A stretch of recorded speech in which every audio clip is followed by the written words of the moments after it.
And here we Okay. go for our SCI Tech Talk. This is going to be good. Here we go. It's the MyMichelleLive podcast. MyMichelleLive, SCI Tech Talk, taking the God story to a geeky place. Here's Michelle. Thank you, big voice guy. Well, here we are getting ready to take on another SCI Tech Talk. And this one is dedicated to you folks in Texas who have been dealing with, okay, we know, let's just say Texans, you are a hardy people. But one thing it seems like you can't handle is snow. And we look at what's going on around us and say, wow, the world is going crazy, the climate's going crazy. And that's why we're talking climate control today. Finding truth and answers in a politically charged environment. How do we do that? I mean, we've evolved from these phrases. Think about this: global warming to climate change to now climate crisis. So we're going to talk about that logically. We're going to get away from the hyperbole and go right to some of the issues and find some logical answers and plant them in our brains and try to be part of the solution. Tom Harris is with us. He's the executive director of the Ottawa, Canada. It's based in Ottawa, Canada, and that's the International Climate Science Coalition. Tom, thanks for making time for me this morning. Yeah, it's good to be on. Well, here we are looking at Texas going crazy. We look at the world and it's hard to deny that there's climate change. But what we're not really allowed to talk about is some of the solutions. We only hear one side. And so we want to look at that from kind of a ground zero basis, not on the left, not on the right, but just really looking, combing through science and finding solutions. And Tom, we've run the gamut of theories on what's happening with the climate, from the government is controlling the weather to control us, to man is a cancer on the earth, so we need to recede to caves and start gnawing on grass and plant-based nirvana. So, Yeah. so here we are. Help us make some sense of this. Yeah, exactly. I mean, climate always changes. In fact, if it weren't the case that it was changing, where I am in Ottawa, Canada, we'd still be under 2 kilometers of ice because, of course, 25,000 years ago, we were stuck in the middle of a glacial period. So climate changes. And in fact, since about 1880, temperatures risen about, on average, 1 degree Celsius across the world. And that's been a good thing because we were in the Little Ice Age when storms were much worse and the Thames River in London, for example, froze a meter thick. It never freezes now, except just last week it froze for the first time slightly. But yeah, so climate always changes. So what we need to do is we need to adapt to climate change and prepare for it. And that's indeed what the United Nations originally wanted back in 2009 in Copenhagen. I went to the Copenhagen Climate Conference, and they wanted to have half of the money spent on trying to adapt to climate change. But that's not what has happened. Over $1 billion a day is being spent around the world on climate finance. And unfortunately, 95% of it is going to trying to stop climate change, going to mitigation, that's what they call it. And only 5% goes to helping real people today adapt to climate change. And we think that's a real travesty. I mean, the bottom line is you're actually allowing people to suffer in the present due to natural climate change more than people, in fact, in the future who might be inconvenienced by it. So there's something wrong going on here. Well, yeah, if we don't have this conversation, we don't find all of the solutions. Now, I'm assuming that you're not saying that, we have emissions and we have waste and we have reliance on plastics that we throw away and electronics that have built-in obsolescence. I mean, those aren't good things for the environment. You're not saying Right. that they're not destructive things that we're doing. You're saying that if we don't look at some of the natural causes as well, we're not getting the whole picture, correct? Yeah, exactly. And it's interesting because in many ways the climate scare is really damaging environmentalism because environmentalism has a very important role to play. We should reduce pollution, we should save energy, we should look after species at risk and things like that. But the trouble is, you see, the climate scare has virtually overrun the environmental movement. When they have Earth Day now or Earth Hour, it's almost all entirely focused on climate change most years. And that's a big problem because in reality, we're not causing dangerous climate change. In fact, you can see that very clearly in the record, but there are real environmental problems. So I think that what's going to happen is when the climate scare is eventually shown to be wrong, because I'm certainly sure it will be, the whole environmental movement will be discredited. And that's really a shame because the environmental movement is very important when it focuses on important and real issues. And then we're just back to where we are right now, ignoring one whole side of an argument and only getting part of the picture. So we really have got to be to a point where we realize we need each other. We need the give and take. And excuse me for going all Sunday school for a moment, but I remember a Bible verse from when I was a kid: as iron sharpens iron, so one man sharpens another. And it's talking about sharpening, getting sharp, not about using those irons to impale each other. We kind of need that. And sometimes Yeah. there's a clash. When you're sharpening iron, there's sparks might fly, but you're becoming honed and better. I think that we're getting Yeah. away from that. Can we use an example?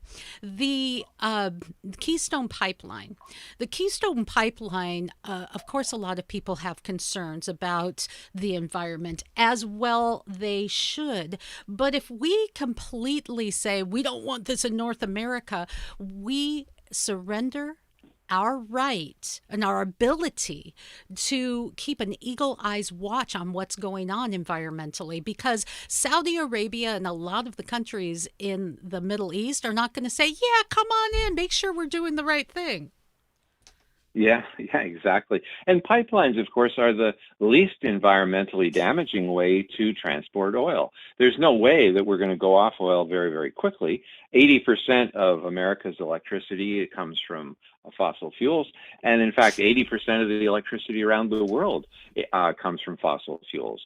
And one thing people don't realize, I think Joe Biden may not have read the Paris Agreement, because right on page 1 of the agreement, they reference something called the Convention.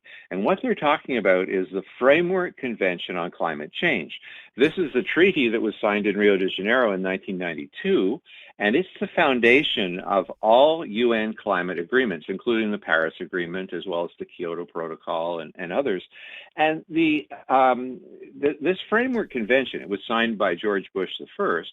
What it says is that developing nations, and they considered China a developing nation in 1992, but they still considered them a developing nation.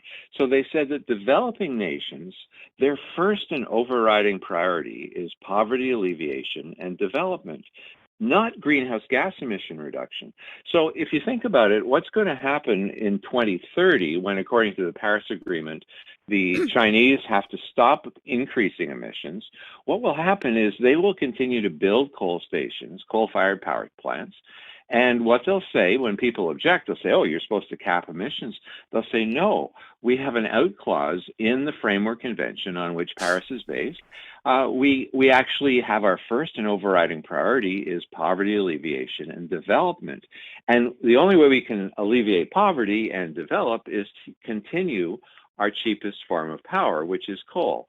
So since China is right now putting out twice as much emissions as the United States, and they clearly have no particular reason to restrict it, it's interesting that, they actually confronted the Chinese negotiator at the the Peru conference in 2014, and they asked if he would change the out clause that China has in the Framework Convention. And they said, no, the purpose of the Paris Agreement is to enforce the Framework Convention, not to change it. So if you did think that we were causing dangerous climate change by our greenhouse gas emissions, then the Paris Agreement is not going to pull back on the most significant emitter and other developing nations. So it's completely a waste of time for the United States by itself to try to lead the world when the world's not going to follow. Right. So we are once again in a place where we need to have a dialogue. We need all of the sides to be able to converse, but we're not seeing that. We're greatly out of balance. It's not a surprise. And you bring up the administration. We have a new administration, some environmental challenges that we are dealing with, but the same old debate on climate change. So I wanted to talk about a fact sheet that the White House put out. It said it's called President Biden takes executive actions to tackle the climate crisis at home and abroad, create jobs, restore scientific integrity across the federal government. Have you read that document? Oh, yeah. In fact, we've written a three-part series for America Out Loud, showing, in fact, that there's a lot of mistakes, unfortunately, in the document. And, I should make it clear that I don't think that Biden and the other people are purposely trying to mislead the public. I think the public and the people like President Biden have been misled by mainstream media and the activists. And sadly, they actually think that, first of all, carbon dioxide is carbon pollution, because in that document, his executive order, they're actually calling carbon dioxide carbon pollution many times throughout the document.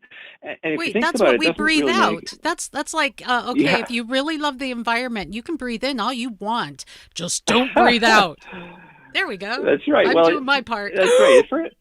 That's right. Holding And my carbon breath. dioxide, well, carbon dioxide is an invisible, odorless, colorless gas. I mean, it's not carbon. Carbon is solid. It's soot, or it's graphite. Those things are carbon. Carbon dioxide is one of the most important gases on the earth. And people say, "Oh my goodness, there's been a 40% rise since 1880." But 40% is nothing in the world when you look at what nature has done. I mean, we have had carbon dioxide levels as high as 1,300% of today's level millions of years ago. And so you go back in time, Michelle, and you say, well, what did the Earth do in the real world? Did it get hot? Did it get cold? What happened when CO2 was much, much higher than today? Well, what you find is that it's all over the map. 440 million years ago, it was the coldest period in the last 500 million years. And carbon dioxide was at least 10 times higher, 1,000% of today's level. And so you say, well, yeah, but if CO2 didn't drive climate in the past, if it didn't make it warmer, because sometimes it's warmer, sometimes it's colder, sometimes there's no change when you see CO2 rising or lowering, you have to say, well, then what is driving climate change? And it seems almost certain that it's the sun. The sun goes through various cycles, and of course we have no control over the sun. And one thing that's quite worrisome, Michelle, is the astronomers at the Pulkovo Observatory near St. Petersburg in Russia, they study the sun. They look at all of its cycles. And every once in a while, they have what's called a grand solar minimum. And this is when all the cycles hit rock bottom at exactly the same time. And what has happened throughout history is when that's happened, last time was a couple hundred years ago, we found that it was very cold on the Earth. The next time that's happening is around 2060. And so the Russians, believe it or not, are saying that we're headed for very serious sun-induced global cooling.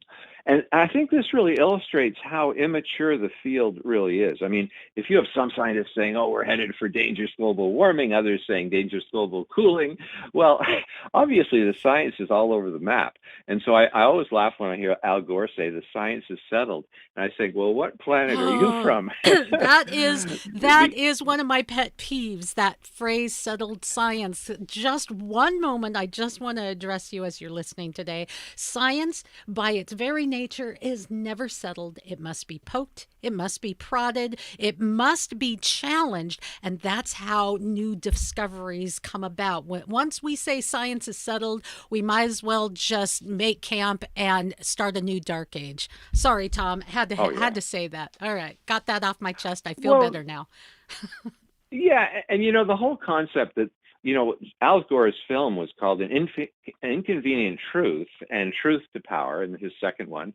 And, the whole concept of truth, it doesn't even apply in science.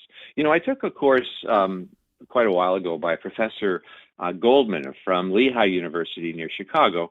He was doing a great courses course. And he maintains, and it's interesting because I think he's right. He says that science is not about truth. Science is seeking truth. But science is really just the opinions of the researchers based on their interpretation of the observations.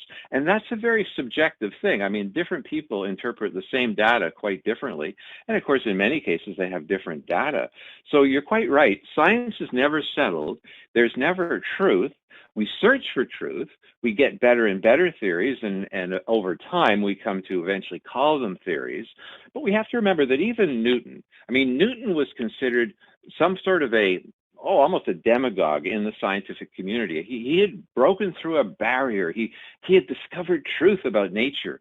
And, when Einstein showed that much of what Newton had said in some aspects were not true, Einstein was actually a real fan of Newton's, and he had a picture of Newton on the wall in his office in Princeton. I went to his office. It was pretty cool to see it. He said, "Forgive me, Sir Isaac," because, of course, Newton didn't know the truth either. And that's the case about science. As long as we understand that we're simply humans who interpret data, we can make mistakes, we can change our mind. We're trying to find truth, but there is no truth in science. So yeah, let's open the doors. Let's welcome in alternative points of view, and we can test out the theories and see who's right. And Michelle, I just point out one quick thing. The whole global warming scare, so to speak, is based on computer model forecasts of the future. Okay, it's not based on what's actually happening now, because the records were set actually a long time ago. We were talking off air just before. The record highest temperature in Washington State, for example, there were 2 years that tied. In the summer of 1961 and the summer of 1928 was your maximum temperature of 118 degrees. Ooh. And you see that all, yeah. Wow, it doesn't get that hot very often here, obviously. Whew. Yeah, but you look through the records for Washington, for example, minimum temperature 1968, greatest snow depth 1956. So what you find is that the records are not being set in recent years, and you see this all across all 50 states in the Union. Most of the records were set in the 1930s. And similarly, with a 1 degree temperature rise, that's not a climate emergency. That's not a crisis. Sea levels rising about 7 inches per century, as it has for many centuries. There's now 3 times as many polar bears in the Arctic as there was in the 1960s. So, the data just does not back up the climate scare. It's all based on computer model forecasts of the future that so far have not worked. When we go back 30 years and we look and see what they forecast, they're saying 3 times the temperature rise should have occurred than actually did occur. So indeed, we should keep a very open mind about the science because it's clearly not settled. All right. So we have, it would seem, a planet that is in flux. It changes. And we've seen that in the scientific models, looking back as far as we've had records and as far as we can extrapolate from the evidence. Our planet, Tom, has been in flux.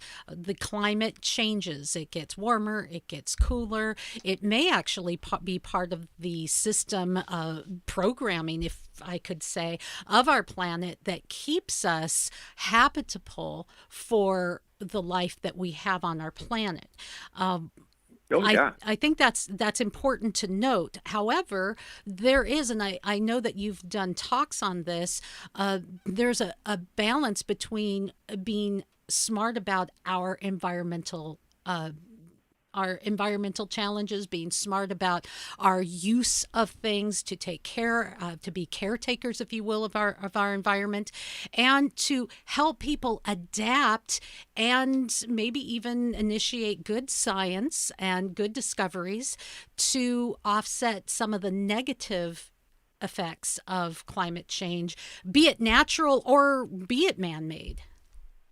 Oh yeah, exactly. And there are ways to prepare for climate change. And I'll give you an interesting example. Along the coast of the Gulf Coast of America, when they have a hurricane approaching, people jump in their cars and they drive like crazy to try and get out of the region. But in India, along the coast of the Bay of Bengal, what you have is vertical evacuation storm shelters. These are huge concrete block storm shelters built on massive stilts that take people 2 and 3 stories above the storm. And so since they're spaced every kilometer along the coast, the farthest you have to walk is about a half a kilometer, and then you go up a couple of stories and you're above the storm and you just wait. And that's preparation. That's adaptation to climate change. That's adaptation in this case to extreme weather. And that's the kind of thing that is worth doing. Similarly, in New York City, there were parts of Manhattan that never lost electricity or cable or any interconnection because their cables were buried underground during Hurricane Sandy. So there are things we can do to make our infrastructure hardened to get ready for climate change and extreme weather, but I don't think we can stop it. I mean, it's going to happen whether we like it or not. We're going to be continuing the debate on climate change and some of the problems with, like, auto emissions, for example, and the effects of our choices, our technology, on the environment, whether it's causing climate change or whether it could just be bad choices for a good planet. We're going to continue that debate, as we absolutely should, without canceling each other, please, for Oh, yeah. for years to come. But one thing that is, I think, important is continuing to improve on the science of clean energy, to improve on maybe wind and solar and the like. But often I think, correct me if I'm wrong, Tom, what I often see though is that we've just got, cars are evil. We've just got to get rid of all cars instantly and utilize the green energy that we have that right now is expensive. So I almost see it like I see medicine. We have a dependency on pharmaceuticals. Pharmaceuticals can do wonderful things, but they're not really good for us long term. Natural medicine is astounding, but sometimes we need those pharmaceuticals to save our lives. And so, if we can find a natural remedy, sometimes we need to wean ourselves off of the pharmaceuticals. I see that as an analogy, if you will, for a need that we might have in the environmental realm. What say you? Yeah, I think that it's very important to continue research into truly clean energy. Ultimately, the most clean form of energy will probably be fusion, controlled fusion, like in a hydrogen bomb, but actually controlling it so that we can actually get the electricity out. But the thing is about energy, there really is no free lunch. Okay, it's one of the laws of the universe that entropy always increases, and what that means is that producing energy in any way produces pollution. So we have to be realistic about what pollution is being produced and try to minimize it. For example, wind power looks on the surface like it's a very clean energy source, but you might have seen the movie Planet of the Humans by Michael Moore. What he does is he actually shows that in many cases, what we think is clean energy is not actually clean energy if you make it in the wrong way. For example, we need rare earths to make the supermagnets in the top of the huge wind turbines. And right now, the major source of rare earths is China, and they produce these elements under incredibly polluting conditions. And now, if we pull that industry back to North America and we do it under proper environmental control, that would be hugely better. But right now, China is the world's leader in wind and solar energy, and they really don't protect the environment well at all. And Michael Moore shows in a 3-minute part of that movie, Planet of the Humans, the real environmental impact. And we're not talking about all the bird kills. There's a huge amount of bird kills from wind turbines. And sadly, Michelle, bat kills are even twice as bad as bird kills. They're talking about some bat species being driven to extinction as a result of wind turbines. Now, I'm not saying that wind turbines don't have a role to play. They do. But like every other energy source, there are problems with all these energy sources. And so we have to be realistic and compare one against the other properly, because there's no free lunch. When it comes to energy, they all make some form of pollution or environmental degradation.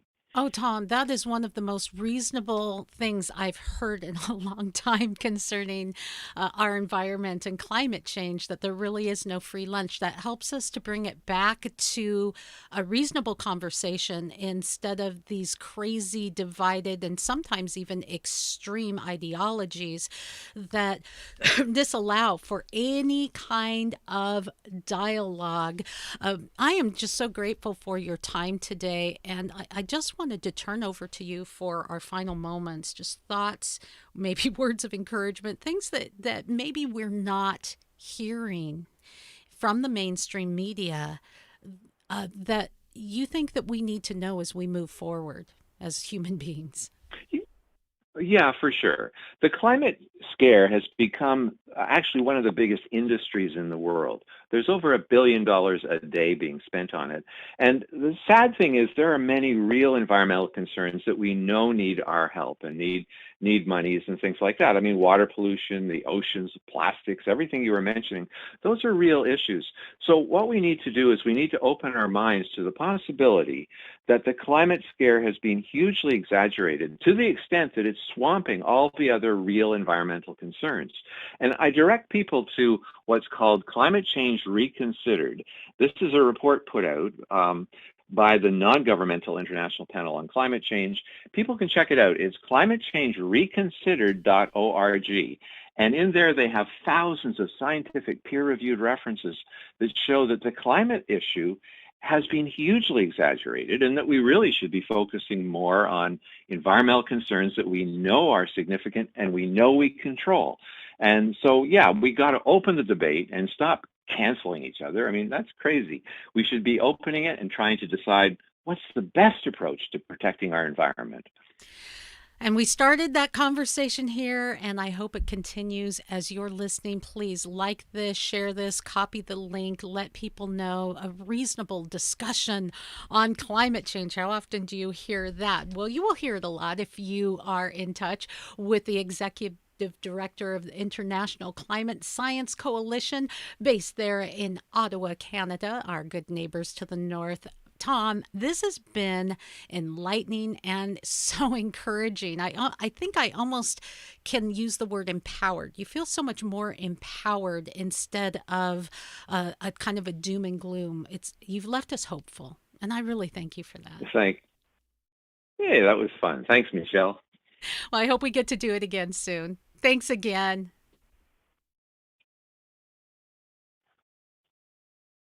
So, wonderful conversation with Tom. We're going to find more extraordinary solutions and scientific insight to climate change.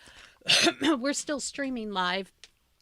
Tom isn't with us anymore, but at about 11:20 Pacific time, so about an hour and 20 minutes, I'm going to be talking with Dr. Hugh Ross of Reasons to Believe. He's written, in my opinion, one of the best books on the climate.